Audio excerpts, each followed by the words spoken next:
Tonight, a Safeway cashier in Rockville is being called a hero for stopping a scam in its tracks. It's a scam we've told you about before. People claiming to be IRS agents, calling up victims, threatening them with arrest and deportation if they don't pay up immediately. This time, though, a sharp-eyed cashier stepped in.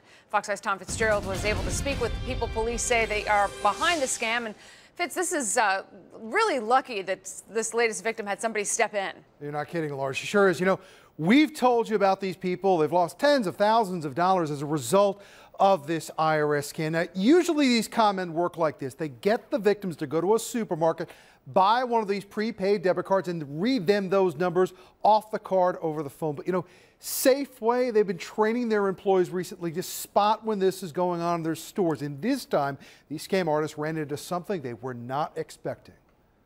It was probably mid-morning. Pat Keller will tell you she knew something was not right with the couple she saw standing in her Falls Grove Safeway store. And I kept watching them, and they looked very, very nervous. They were scared because on the other end of that phone was the notorious IRS phone scammers demanding the couple pay up or go to jail. Then Pat stepped in. And I said, "This is a scam. Don't do it. Hang the phone up." And no, this is not the first time Pat has done this. That would probably have been my 5th customer I've helped. And I've probably saved over $40,000 in 5 customers helping them.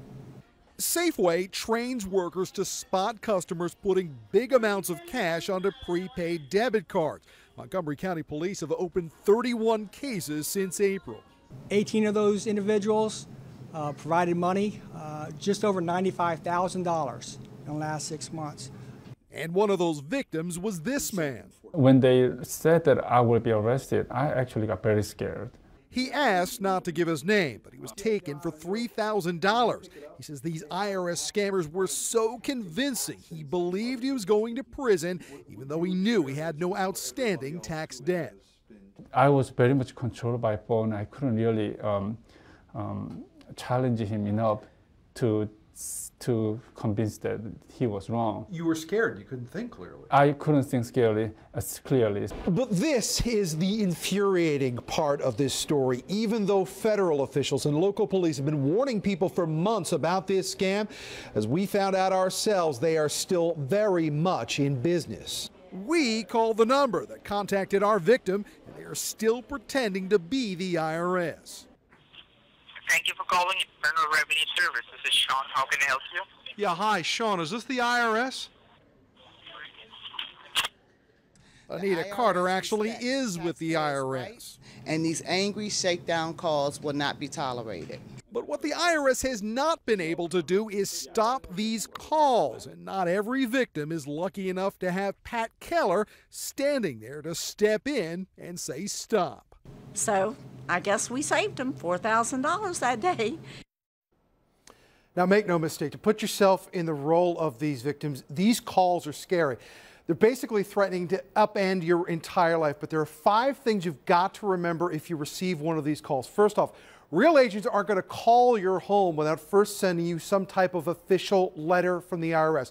They are not going to demand that you pay up immediately or tell you to buy prepaid debit cards or even ask you for your debit numbers and then threaten to arrest you on the spot. If you get one of these calls, the authorities say the thing to do is to write down the phone number you receive and contact police immediately, Laura.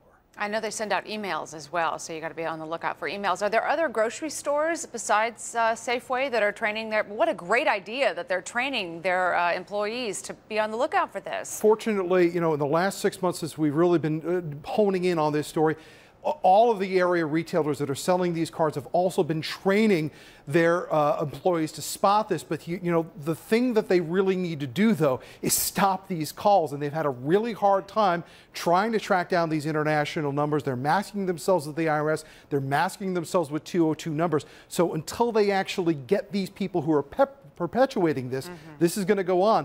The best defense right now is that people are aware of it and don't go along with this if you get one of these calls. Yeah, tell a friend. All right, Tom Fitzgerald, thank you.